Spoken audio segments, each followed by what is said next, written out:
धन्यवाद। एक अतिशयोक्तिपूर्ण परिचय के लिए विशेष रूप से वस्तुतः मैं न तो साहित्य का विद्यार्थी हूँ और न ही धर्म दर्शन या राहुल संस्कृत्यायन के विषय में आधिकारिक रूप से कुछ कह सकता हूँ, लेकिन फिर भी जो हमारे सेमिनार का विषय है उसमें से एक शब्द मुझे मिला है जिस पर मैं बोल सकता हूँ, तो थोड़ी सी बात उस पर करेंगे। डिजिटल ह्यूमैनिटीज़ पर एक हल्के से जो एक पाठक जिस तरह से राहुल संस्कृत्यायन को समझ सकता है उस परिप्रेक्ष्य में थोड़ा सा, और उसके बाद फिर हम लोग हमारे साथ डॉक्टर ज्योति सिंह जी हैं, डॉक्टर अनुराग त्रिपाठी जी हैं और हमारे गुरुदेव जो स्वयं आज के समय में राहुल संस्कृत्यायन को जी रहे हैं।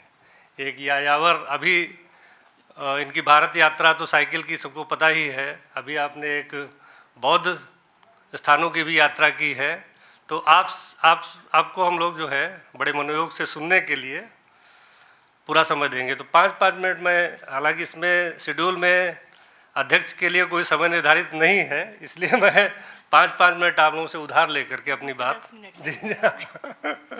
तो कल जैसा कि बात हुई, प्रोफेसर माया जोशी जी ने कहा कि राहुल का व्यक्तित्व इस तरह से है जैसे कुछ अंधे मिल करके एक हाथी की पहचान करें, तो जिसके हाथ में जो आता है। तो आज हम लोग राहुल संस्कृत्यायन जी की सूंड पकड़ कर बैठे हुए हैं। साहित्य एक तरह से उनका कर्म क्षेत्र रहा, विशेष रूप से हिंदी, तो इसलिए उन्होंने जो भी गुना, जो भी समझा, उसको हिंदी भाषा में ही व्यक्त किया। तो इसलिए कर्म क्षेत्र उनका हिंदी साहित्य या हिंदी भाषा में अपने विभिन्न विषयों को, विषय तो उनका बहुत बड़ा क्षेत्र है, इसलिए उस तरह से।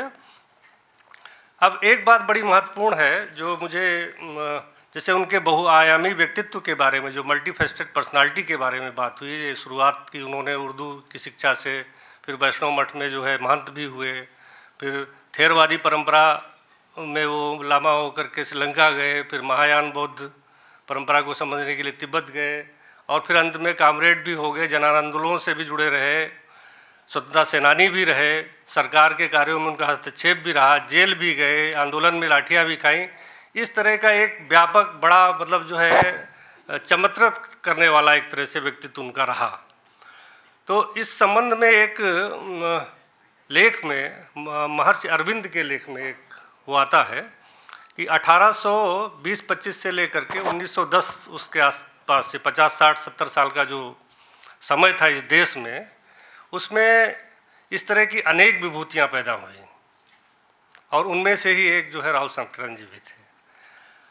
मतलब हर फील्ड के फाउंडर्स, हर विषय के फाउंडर, हर विषय के अग्रणी नेता, वो राजनीति हो, विज्ञान हो, कला हो, साहित्य हो, एक जिसको कहें वर्ल्ड क्लास का जो एक पर्सोना था, और एक बड़ी मात्रा में एक भूखंड पर पैदा होना, ये एक बड़ी विलक्षण बात थी।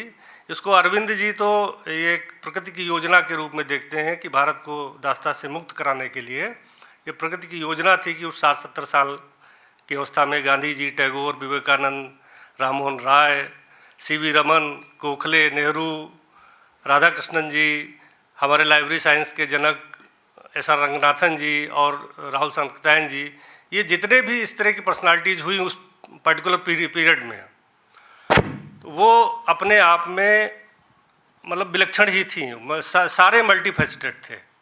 इसके ऐसा क्यों था, इसका एक तो थ्योरी ये हुई कि जो अरविंद की थ्योरी है कि ये प्रकृति की योजना थी, उसके तहत इस तरह से ये हुआ।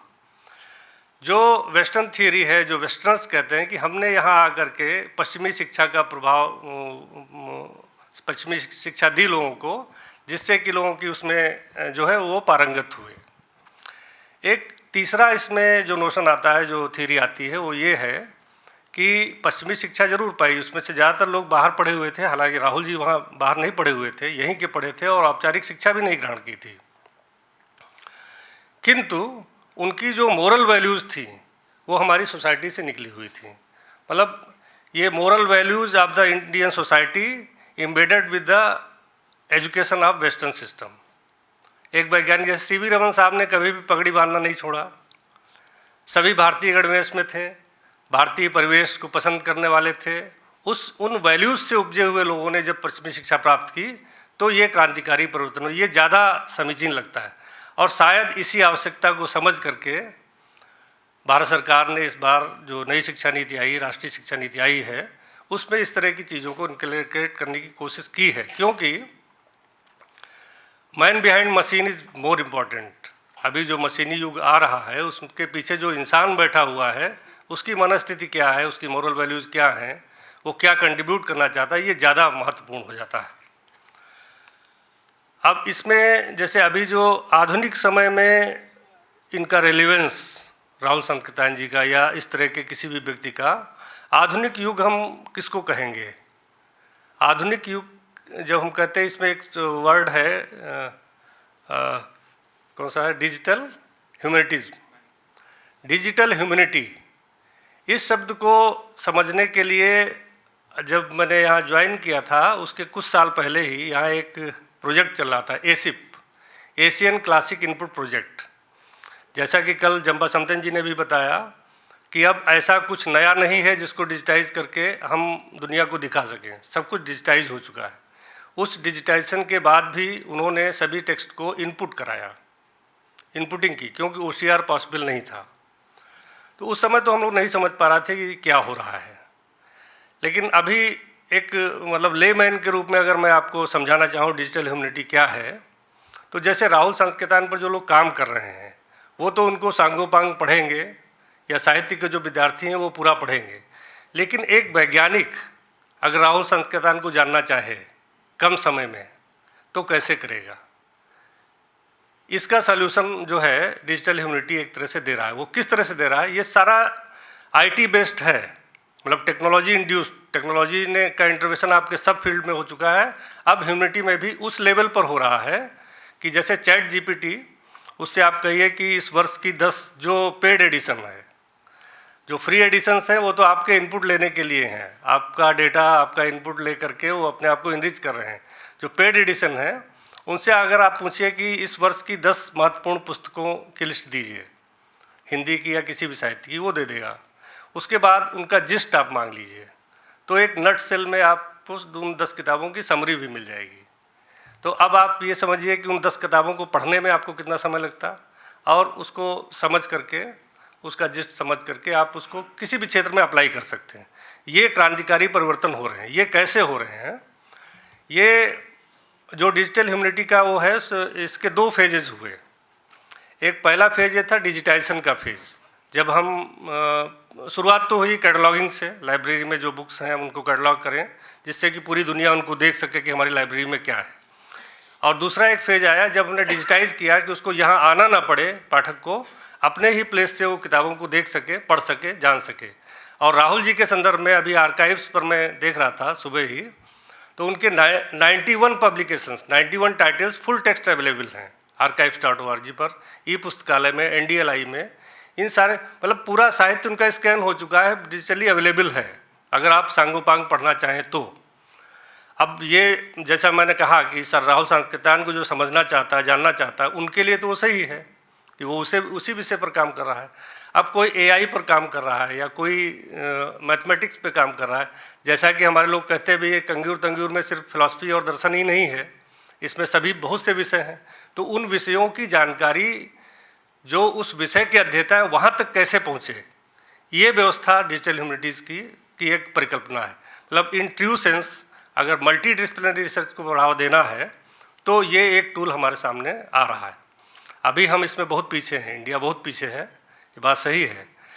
तो इसमें अगला फेज जो आया डिजिटल ह्यूमैनिटी का, उसमें उन किताबों को जो डिजिटाइज की गई थी उनकी या तो इनपुटिंग की गई या OCR को इस तरह से इनेबल किया गया कि उसकी टेक्स्ट की एनालिसिस हो सके। मतलब जैसे अगर हम वोल्गा से गंगा को हम इस काबिल बनाएं कि हम उसमें से जान सकें कि उसका पात्र क्या नाम था, प्रभा ने क्या क्या डायलॉग बोले, तो एक साथ आपको निकाल करके दे सके। तो ये सिर्फ स्कैनिंग से तो संभव नहीं है, इसके लिए तो इनपुट होना चाहिए। तो इनपुट और ओसीआर को भी, मतलब ओसीआरिंग भी अब उस लेवल तक पहुंच चुकी है कि अब ये सारे प्रोजेक्ट जो जिनकी आज हम चर्चा कर रहे हैं, ये हम लोगों के देखते देखते हमारे यहाँ ओरिएंट फाउंडेशन आया, हमारे यहाँ BDRC TBRC आया, ASIP आया, ये सब हमसे करके ले जा चुके हैं और वो इन क्षेत्रों में काम कर रहे हैं। लेकिन अभी हम मतलब उसको सिर्फ पढ़ने, समझने, जानने में ही लगे हुए हैं। ये वन मैन शो है भी नहीं, एक बड़े इंटरप्राइजेज मतलब उसकी ज़रूरत है कि इस तरह से चीज़ें हों।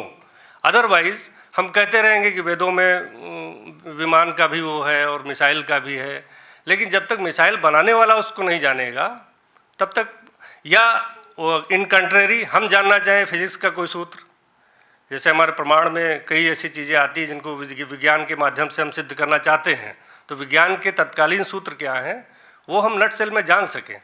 ये डिजिटल ह्यूमैनिटी इस क्षेत्र में अभी हमारे यहाँ जो स्थिति है, IITs में और कुछ इंस्टीट्यूशंस में एक पेपर के रूप में इसको पढ़ाया जा रहा है, लेकिन इन रियल सेंस अभी कोई बड़ा प्रोजेक्ट या बड़ा कोई काम इस पर नज़र में नहीं आया। इस वर्ष नेशनल मैन्युस्क्रिप्ट मिशन को कुछ पैसा अधिक दिया गया है, शायद वो इसीलिए हो क्योंकि मैन्युस्क्रिप्ट्स का डिजिटाइजेशन लगभग पूरा हो चुका है और अब जो भी होगा डुप्लिसिटी ही होगी एक तरह से। अब जैसे राहुल जी, जैसे कल प्रोफेसर जंपा समतन जी ने कहा कि अब यहाँ पटना में कुछ भी ऐसा नया नहीं है जो बाकी देशों में ना हो।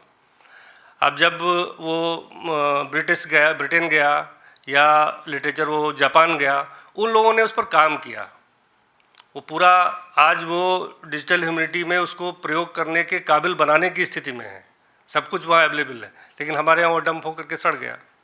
तो ये विसंगति है, समय मतलब परिस्थितियाँ रही होंगी। अब टेक्नोलॉजी जिस लेवल की चाहिए उतना फंड भी, एक बार यहाँ पर बुद्धिज्म और साइंस को लेकर के कॉन्फ्रेंस हुई थी, उस समय वो डॉली नाम की एक क्लोन बनी थी भेड़, तो उसमें P. रामचंद्र राव जी भी आए हुए थे, BHU के ऑनरेबल VC, और प्रोफेसर गजेंद्र सिंह जी भी थे, IMS के डॉक्टर। उन्होंने एक बड़ी अच्छी बात कही कि जो पश्चिमी देशों में, जो विकसित देशों में विज्ञान को लेकर के जो प्रयोग हो रहे हैं उनको हम डुप्लीकेट करने की भी स्थिति में अभी नहीं है, जितना फंड वो लोग इन्वॉल्व कर रहे हैं। फंड उसमें जो है इनपुट, मतलब फाइनेंशियल इनपुट जितना दे रहे हैं उतना हम देने की स्थिति में नहीं है, हम उनको रिपीट नहीं कर पा रहे, उसमें ऐड करने की तो बात छोड़ ही दें। तो अभी जो मॉडल्स अवेलेबल हैं, जो स्थितियां बन रही हैं, अब हर चीज़ के मतलब प्लस एंड माइनस या दो पक्ष तो होते ही हैं। ये सारी टेक्नोलॉजी बाजार आधारित है, अब बाजार उसका किस तरह से प्रयोग करेगा इसके बारे में हम नहीं जान सकते, लेकिन ये एक परिवर्तन है, विकास है, जिसको हमें खुले दिल से स्वीकार करना पड़ेगा। आज की स्थिति में अगर हम देखें तो राहुल जी का जो उद्देश्य रहा होगा, उनका उद्देश्य ये ग्रंथ ला करके यहाँ रख देने का ही सिर्फ नहीं रहा होगा, उनका उद्देश्य नालंदा ट्रेडिशन के रिवाइवल का रहा होगा। कि जब उन्होंने देखा कि नालंदा ट्रेडिशन अभी तिब्बत में जिंदा है तो उसको कैसे रिवाइव किया जाए, किस तरह से उसको जो है यहाँ भी, यहाँ के लोगों को भी लाभ मिले, तो वो उनका उद्देश्य रहा होगा। और आज अगर ये हो जाता है डिजिटल ह्यूमैनिटी में, हम उनकी ग्रंथ इस तरह से एनालाइज करके सभी लोगों को सर्वसुलभ हो जाते हैं, तो और भी बहुत सी नई चीज़ें हमको प्राप्त होंगी। इन्हीं शब्दों के साथ मैं अब सुनना चाहता हूँ उनके साहित्य में राहुल सातत्यायन के योगदान पर। सबसे पहले मैं डॉक्टर ज्योति सिंह जी से निवेदन करूँगा कि वो हम लोगों को इसमें कुछ जो है आलोकित करें, प्रकाश डालें।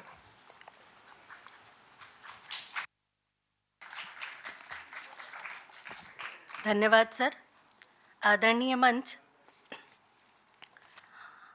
सभागार में उपस्थित सभी भिक्षु समुदाय और मेरे साथियों, आप सभी को बहुत बहुत प्रणाम। मेरा हृदय से धन्यवाद कि मुझे इस मंच पर बोलने का अवसर मिला। जब मंच पर रामसुधार सर हों और RK मिश्रा सर हों तो जो भी अगल बगल बैठा रहता है उसको थोड़ा संकोच होता है बोलने में, कि ये लोग न जाने कहाँ से हमें काउंटर कर देंगे कि ये आप कहाँ से ले आईं, क्या की।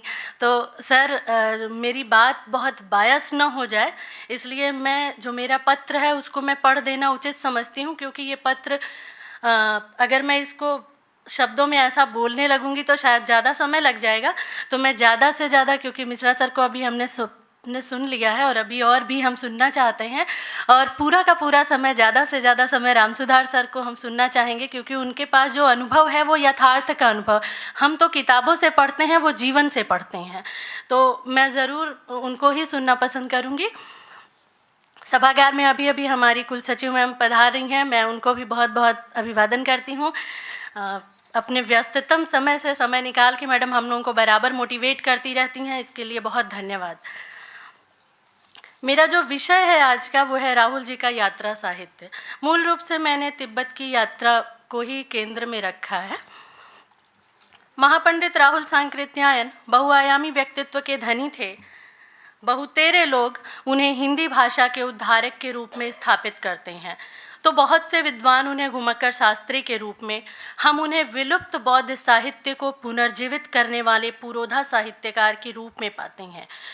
ब्राह्मणवाद की जिस संकीर्ण सोच के कारण बौद्ध साहित्य को पूर्णतः नष्ट कर दिया गया, ऐसे विलुप्त साहित्य का अवगाहन कर उसे पुनः बौद्ध पुनर्जागरण के प्रगति पथ पर उपलब्ध कराना राहुल जी का सबसे महत्वपूर्ण प्रयास माना जाएगा।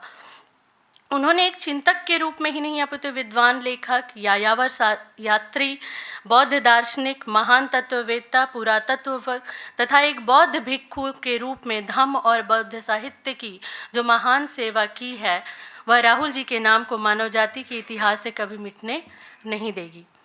महापंडित राहुल सांकृत्यायन ने अपने जीवन में इतनी अधिक घुमक्कड़ी की और अध्ययन किया कि संभवतः अब तक इतना किसी ने नहीं किया होगा।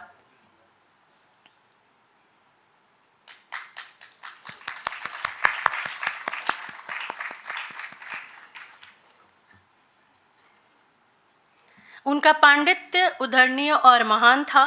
उन्हें संस्कृत भाषा और साहित्य का अतुलनीय एवं अथाह ज्ञान था। ऐसा प्रतीत होता था कि संस्कृत उनकी मातृभाषा थी। संस्कृत और हिंदी के अतिरिक्त पाली, उर्दू, फारसी, अरबी, अंग्रेजी, तमिल, कन्नड़, बांग्ला आदि भारतीय भाषाओं का भी उन्हें अच्छा ज्ञान था। इसके अतिरिक्त सिंहली, बर्मी, थाई, भोटी, तिब्बती, चीनी, फ्रेंच, रूसी आदि अनेक विदेशी भाषाओं पर भी उनकी अच्छी पकड़ थी। इस प्रकार वे लगभग कहा जा सकता है कि वो लिंग्विस्टिक थे। उनकी विद्वता का अनुमान तो इस बात से लगाया जा सकता है कि उन्हें पाली त्रिपिटक के महत्वपूर्ण ग्रंथ विनय पिटक का हिंदी अनुवाद केवल 22 दिनों में ही कर लिया था।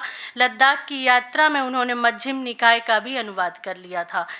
राहुल जी की तिब्बत यात्राएं उनके जीवन की सर्वाधिक रोमांचक यात्राएं मानी जाती हैं। उस समय तिब्बत वर्जित तथा रहस्यमय बना हुआ था। उनकी तिब्बत यात्रा की खबर न भारत सरकार को थी, न नेपाल, न तिब्बत को। एक लामा का भेष धारण कर वे नेपाल के रास्ते दुर्गम घाटियों को पार कर लामाओं के देश में दुर्लभ बौद्ध ग्रंथ की खोज में पहुंचे थे।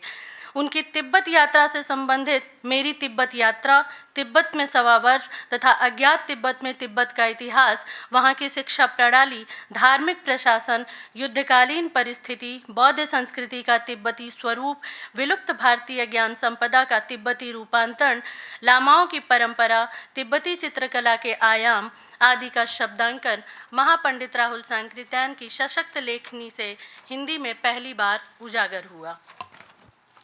उनके इन यात्रा वृत्तांतों में अंकित तिब्बती बौद्ध संस्कृति का बहुलांश आज भी सुरक्षित है अथवा नहीं, कहा नहीं जा सकता। ऐसी परिस्थिति में तथ्यात्मक यात्रा वृत्तांत तथा उनके तिब्बत से लाई गई बौद्ध संस्कृति के अवशेष ऐतिहासिक दस्तावेज और सांस्कृतिक धरोहर की गरिमा से मंडित बने रहेंगे। राहुल तिब्बती बौद्ध साहित्य का दीर्घकाल तक अध्ययन अन्वेषण करने के उद्देश्य से तिब्बत गए थे। नेपाल तिब्बत युद्ध की परिस्थितियों के कारण वह संभव नहीं हुआ, तो करीब 1 साल तक ल्यासा और आसपास के कई बौद्ध विहारों की यात्राएं की करके भारत लौट आए, मगर खाली हाथ नहीं लौटे।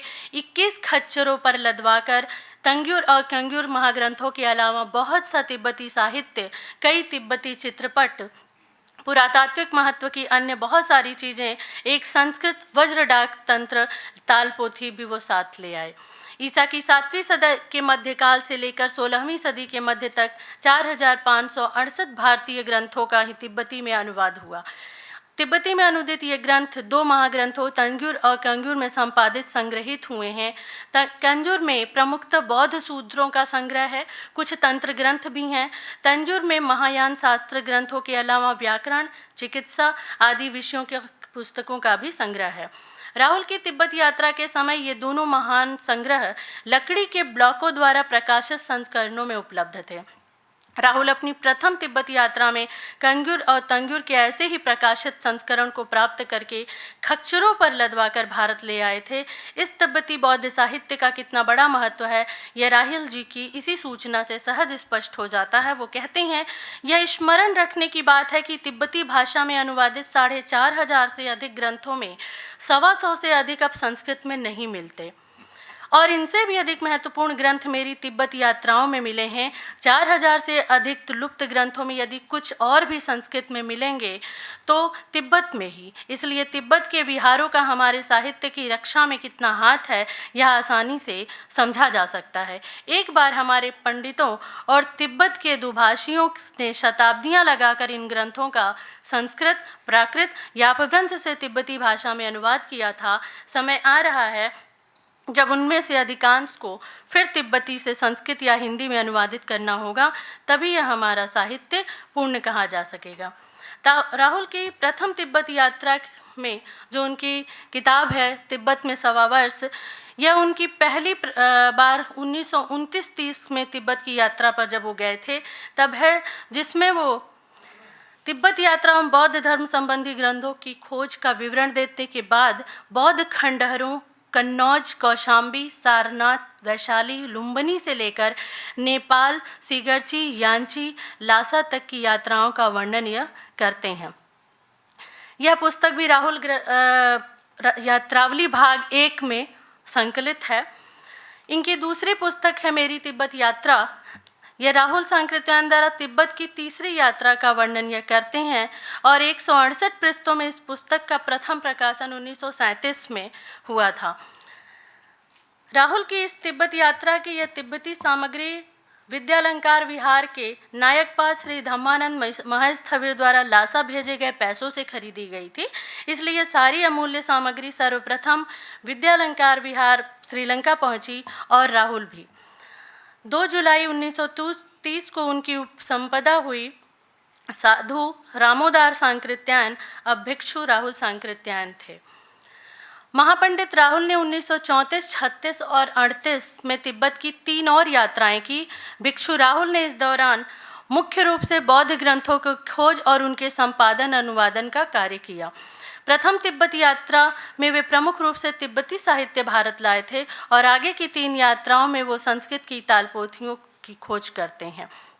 उनमें से कुछ को वे अपने साथ लाए, कईयों की प्रतिलिपियां तैयार की और बाकी कईयों की फ़ोटो वो उतार कर ले आए थे।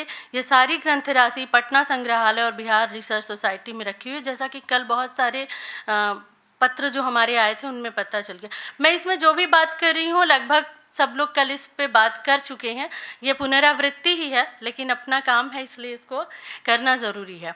करीब 5 महीने राहुल विद्यालंकार में रहे। उस दौरान सिर्फ 68 दिनों में उन्होंने करीब 550 पृष्ठों का बुद्धचर्या ग्रंथ लिख डाला। बिहार में रहते वक्त अध्यापन के साथ मैंने हिंदी में बुद्ध की जीवनी लिखने में हाथ लगाया। अपने शब्दों में स्वतंत्र जीवनी लिखने की अपेक्षा मैंने पसंद किया कि वह त्रिपिटक से संग्रह कर उसी के शब्दों में हो, ताकि लोग त्रिपिटक की ऐतिहासिक भौगोलिक सामग्री का लाभ उठाते हुए बुद्ध के जीवन को पढ़ें और स्वतंत्र निर्णय करें। पढ़ते वक्त लिए गए नोटों से मुझे सामग्री जुटाने में बड़ी आसानी हुई और इस प्रकार बड़ी तेजी से मैंने बुद्धचर्या लिखने का काम शुरू किया। राहुल की इस प्रथम प्रमुख बौद्ध कृति जैसा ग्रंथ हमें आज भी किसी अन्य भाषा में उपलब्ध नहीं है। कलकत्ता में 1934 ईस्वी के संभवतः अंतिम महीनों में अंतर्राष्ट्रीय बौद्ध विश्वविद्यालय समिति की स्थापना हुई थी। रविन्द्रनाथ ठाकुर उसके संरक्षक थे। अनागरिक ब्रह्मचारी गोविंद सचिव थे और 3 उपाध्यक्षों में एक थे भिक्षु राहुल सांकृत्यायन। प्रोफेसर सिल्वा लेवी इस संस्था का मानद सदस्य बनने का अनुरोध किया गया तो उन्होंने अपनी स्वीकृति भेज दी और लिखा, मेरे जीवन तथा मेरे प्रयत्नों का एक बड़ा भाग बौद्ध धर्म विषयक ज्ञान के प्रचार में व्यय हुआ है और जब तक मुझ में कार्य करने की शक्ति है तब तक मैं प्रसन्नतापूर्वक उसी कार्य में लगा रहूँगा। न तो भारतवर्ष और न मानव समाज ही बौद्ध धर्म से बढ़िया कोई दूसरा फल उत्पन्न करने में सफल हो सका है। और ख़ास तौर से मुझे इस बात की खुशी है कि भिक्षु राहुल सांकृत्यायन के साथ मुझे काम करने का अवसर मिलेगा, क्योंकि मैं भिक्षु राहुल की गणना बौद्ध धर्म के वर्तमान सर्वश्रेष्ठ विद्वानों में करता हूँ और उन्हें बौद्ध आदर्शों का एक प्रतिनिधि मानता हूँ। राहुल जी ने अपनी यात्राओं में संस्कृत ताल पोथियों की ही नहीं अपभ्रंश और तिब्बती भाषाओं की भी महत्वपूर्ण पोथियों की खोज की, उन्हें भारत ले आए। दूसरी तिब्बत यात्रा 1934 में राहुल के साक्या के एक मठ में सरहपात के अपभ्रंश दोहा कोश की तालपोथी मिली। राहुल ने 54 में सरह के दोहा कोश का संपादन और तिब्बती अनुवाद उपलब्ध उनकी अन्य कृतियों का हिंदी में छाया अनुवाद प्रस्तुत किया। राहुल ने अपनी तिब्बत यात्राओं में ऐसे भी कुछ तिब्बती ग्रंथों की खोज की जो भारतीय इतिहास के लिए अत्यंत महत्वपूर्ण स्रोत सामग्री है। ऐसी ही एक पोथी है छग लोचवा, धर्मस्वामी एक शिष्य द्वारा लिखी गई उनकी जीवनी। धर्मस्वामी 1220 ईस्वी के आसपास भारत यात्रा पर आया था और उसने बिहार के नालंदा आदि स्थानों के विध्वंस को प्रत्यक्ष देखा था। वह जीवनी 13वीं सदी के पूर्वार्ध के बिहार की राजनीतिक, धार्मिक और सामाजिक स्थितियों पर अच्छा प्रकाश डालती है। राहुल का सन 38 तक का समय केवल तिब्बती यात्राओं में ही नहीं गुजरा, उन्होंने अन्य कई तरीकों से भी बौद्ध वाङ्मय की सेवा जारी रखी। दूसरी तिब्बत यात्रा के दौरान राहुल ने विनय पिटक का हिंदी में अनुवाद किया। अगले वर्ष जापान, कोरिया, मंचूरिया, सोवियत रूस और ईरान की यात्रा पर गए। दिघ निकाय का अनुवाद उन्होंने किया। राहुल ने हजारीबाग और देवली कैंप के कारावास मार्च 1940 से जुलाई 1942 तक उनका ये कारावास का समय था, में वो जो बौद्ध पुस्तकें लिखते हैं, उन्होंने बौद्ध वाङ्मय के गहन अध्ययन और चिंतन का उनका यह प्रमाण है। विशेषकर दर्शन, दिग्दर्शन, वैज्ञानिक भौतिकवाद, वोल्गा से गंगा और सिंह सेनापति, ये कारावास में लिखी गई उनकी रचनाएं हैं। राहुल की बौद्ध दर्शन पुस्तक दर्शन दिग्दर्शन का ही एक भाग है। राहुल ने पुराने विज्ञानवाद और नए वैज्ञानिक भौतिकवाद के साथ के अंतर को स्पष्ट करने के लिए बौद्ध दर्शन का भरपूर उपयोग किया। वोल्गा से गंगा की बंधुलमल, नागदत्त और प्रभा जैसी कहानियाँ राहुल के बौद्ध साहित्य के गहन गंभीर अध्ययन का परिणाम है। बंधुलमल कहानी का विस्तार सिंह सेनापति में हुआ। राहुल ने अपने दर्शन दिग्दर्शन में बौद्ध दर्शन और धर्म का विवेचन भौतिकवादी मार्क्सवादी दृष्टि से किया है। सारनाथ और शांति निकेतन में रहकर राहुल ने एक अत्यंत महत्वपूर्ण ग्रंथ तैयार किया, बौद्ध संस्कृति। स्वयं बताते हैं वो, प्रायः 37 वर्षों से दुनिया के भिन्न भिन्न भूभागों में अपने पूर्वजों के पद चिन्हों को ढूंढने का मेरा प्रयास रहा। कितने ही वर्षों से यह ख्याल आता रहा कि इस विषय पर कोई पुस्तक लिखूं। शायद यह संकल्प कार्य का रूप न लेता यदि हिंदुस्तानी एकेडमी तथा उसके विद्यावसनी मंत्री डॉक्टर धीरेन्द्र वर्मा ने इसके लिए प्रेरणा ही नहीं बल्कि कुछ जबरदस्ती भी न की होती। इस विषय पर हिंदुस्तानी एकेडमी में भाषण देना एक बार स्वीकार कर लेने पर फिर सतम विहा इसमें हाथ लगाना ही था। हिंदुस्तानी एकेडमी के लिए लिखा गया भाषण अधिक बढ़ता गया, लेकिन एक बार जब इस विषय में हाथ लगा दिया तो काटना छाटना मुझे पसंद नहीं आया। अब भी जितने विस्तार के साथ इस विषय पर लिखा जाना चाहिए था उतना नहीं हो सकता है, तो भी इसे बृहत्तर भारत के परिचय के लिए हिंदी पाठकों को मदद मिलेगी, यह मुझे विश्वास है। श्रीलंका वास में ही 1960 ईस्वी में राहुल ने एक कठोर परिश्रम करके एक और महत्वपूर्ण कार्य किया, वह था तिब्बती हिंदी कोश। तिब्बती हिंदी कोश का उपलब्ध होना कितना अत्यावश्यक है, इसे राहुल के ही शब्दों में हम जान सकते हैं। तिब्बत हमारा पड़ोसी देश है, उससे हमारा 1300 वर्षों का घनिष्ठ संबंध है। हमारे 5000 ग्रंथों का अनुवाद कर तिब्बत ने सुरक्षित कर रखा है, जिनमें अधिकांश अब मूल भाषा संस्कृत या अपभ्रंश में नहीं मिलते। हमारे सांस्कृतिक इतिहास को उनकी आवश्यकता है, उनमें से कुछ को फिर से संस्कृत या हिंदी में करना होगा। इस काम में यह कोश भी सहायक होगा, क्योंकि यहाँ तत्सम शब्दों का भी प्रयोग हुआ है। बौद्ध वाङ्मय और बौद्ध संस्कृति की राहुल की सेवा को सदियों तक स्मरण किया जाता रहेगा। उनकी इस अमूल्य सेवा के बारे में सबसे महत्व की बात यह है कि उन्होंने इसमें सहभागी बनने के लिए दूसरे कईयों को प्रेरित किया और अब भी प्रेरित करते आ रहे हैं। बहुत बहुत धन्यवाद। मैंने 15 मिनट में अपनी बात ख़त्म की। मेरे समय का 10 मिनट बचा है जो मैं राम सुधार सर को देती हूँ। बहुत बहुत धन्यवाद। धन्यवाद डॉक्टर ज्योति सिंह जी। आपने बड़े ही कुशल ढंग से राहुल सांतकीर्तन जी की यात्रा वृत्तांतों पर चर्चा की। अब जैसा कि मैं इसके पहले वो कर रहा था, कल प्रोफेसर माया जोशी जी ने जो एक बात कही कि राहुल को समझना जैसे अंधों द्वारा हाथी को समझने जैसा हो, तो आज हम लोग उसकी सूंड पकड़ के बैठे हुए हैं, क्योंकि वो उन्होंने हिंदी में ही लिखा, पूरा साहित्य हिंदी में ही है उनका, और अपने लोगों के लिए लिखा। शायद वो अपने क्योंकि हिंदी भी उस समय विकसित हो रही भाषा थी खड़ी बोली के रूप में, हिंदी के पास भी बहुत प्रचुर साहित्य नहीं था उस समय, तो उनके साहित्यिक अवदान पर चर्चा के लिए आज हम लोग बैठे हैं।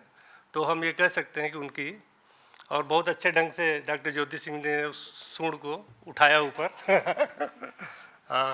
अब इसको जिस तरह से मैं शुरुआत में बात कर रहा था, अगर हम डिजिटल ह्यूमनिटी के कॉन्टेक्स्ट में देखें तो डिजिटल ह्यूमनिटी का जो नेक्स्ट फेज आ रहा है उसमें टेक्स्ट बेस्ड हमारी लर्निंग, जो किताबों पर आधारित अध्ययन है, उसको हम मल्टीमीडिया से रिप्लेस करने की बात कर रहे हैं। तो अगर ज्योति सिंह जी का ये पूरा लेक्चर एक वीडियो के रूप में, छोटी सी क्लिप के रूप में या ऑडियो के रूप में बन जाए, और अब ये बन रहा है, एआई की मदद से ये चीज़ें हो रही हैं, छोटी छोटी फिल्में बन जा रही हैं। आप कॉन्सेप्ट दीजिए, प्रॉम्प्ट दीजिए, आपको पूरे रिजल्ट्स मिल जा रहे हैं। तो डिजिटल ह्यूमनिटी हमको उस लेवल में ले जा रहा है। तो इस पर अभी थोड़ी और चर्चा करेंगे।